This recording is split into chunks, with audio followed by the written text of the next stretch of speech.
Chapter 14, Elizabeth. The morning after a victory feast, Kierley Wilhelm whined as Elizabeth pulled back the curtains, letting the last of the morning sun drench her husband's face. Was it the food or the foolishness? She asked, not unannoyed. How close are they? Below, Elizabeth could see a carriage and little specks slowly making their way up the Victory stairs. Our side of the bridge. Abridged? Kierley asked with a smirk, quite pleased with his play on words, as usual. X and A bridged, the Kierley bantered back. He brought his bastard? One of them least. One of the last. Indeed. She lifted her skirts to mount him and threaded her fingers into the forest of black hair on his chest as she purred, "My mighty." Then, bending into his ear, she grabbed his earlobe between her lips before she panted, "Mighty Kierley. How long do we have?" "It'll take that ancient man his last century to get up here." Meanwhile, I'm up right here. Perhaps a wash after your morning activities would have been in order, Your Excellency, Alex scolded with a boldness only he would dare with the future ruler of everywhere and everything. Unbothered, Wilhelm replied, "I prefer to smell of her as long as possible." A wide, content smile spread across his face. Only Elizabeth could put that specific look of satisfaction on him. "An eye of you, my darling," Elizabeth responded, taking her position at Wilhelm's left hand.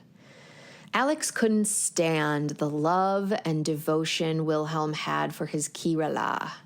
Theirs was a rare relationship Alex could not infiltrate or influence, a gnawing fact Elizabeth caught only glimpses of, but relished when she could twist them out of the unshakable Alexander. Although Elizabeth attempted to curb her distaste and sometimes, yes, jealousy of Alex der Schoenblast and the entitlement he all but claimed over her husband, she mostly failed.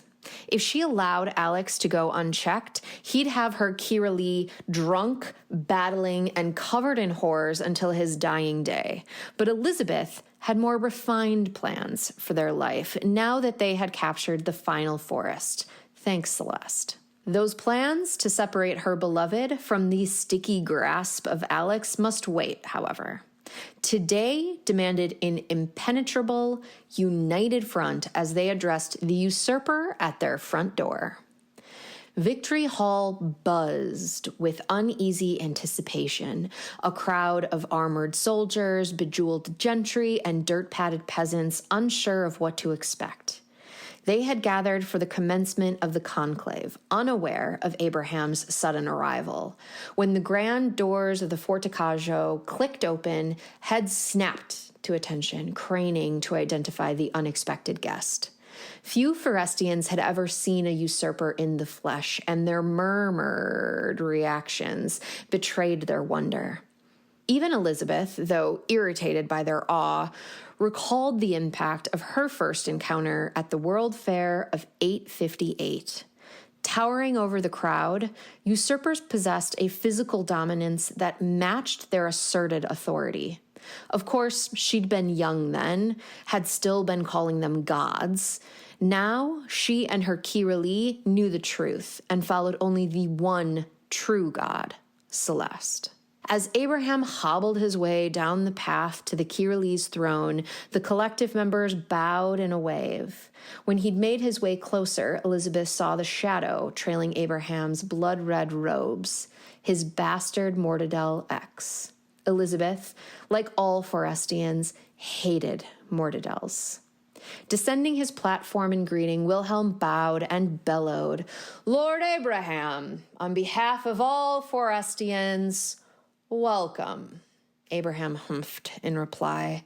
Alex spoke out of turn. You're just in time for the conclave. A coincidence, surely. Unbothered by the bother, Abraham said, no, we will join you. He spoke coolly in Diaparalo.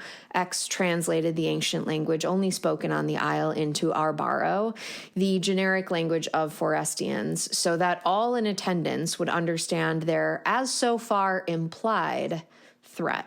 While her Kirili acted with poise and restraint, his tumultuous right hand taunted the usurpers. From her peripheral, Elizabeth saw Alex theatrically roll his eyes. Although everyone knew Abraham, like X, spoke every major language fluently, but refused to be heard speaking, quote, bastard languages, unquote, publicly, only Alex would think himself worthy of openly mocking it.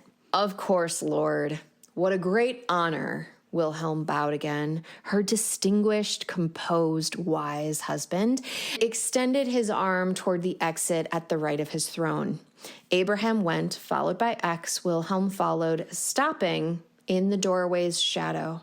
Only visible to Elizabeth and Alex, the Kirili turned briefly to mock Abraham by shaping his face into a frown, hunching his back, and wagging a disapproving finger at Alex. In reply, Alex snickered like a little schoolboy, while Elizabeth pursed her lips and raised a single eyebrow in disapproval. When she glared at Alex, he coughed, a purposefully unconvincing cover-up. This petulant nuisance, Elizabeth cursed. Once the door had closed, the hall erupted in murmurs of 1,000 voices. The collective delegates, Alex interrupted them. Follow me. From the crowd, a handful of delegates approached the throne, and Alex led them through the same door the Kirili had just exited through. Kirila Elizabeth wished the daggers she threw were more than metaphoric. She hated that in her Kirili's absence, Alex absorbed his power so naturally. It was the natural leadership, this easy command in times of ambiguity that Elizabeth despised, but had to admit made Alex worthy of his station. Despite the title of second in command, Alex's hand on the shoulder of her Kirila and their collective was dangerous.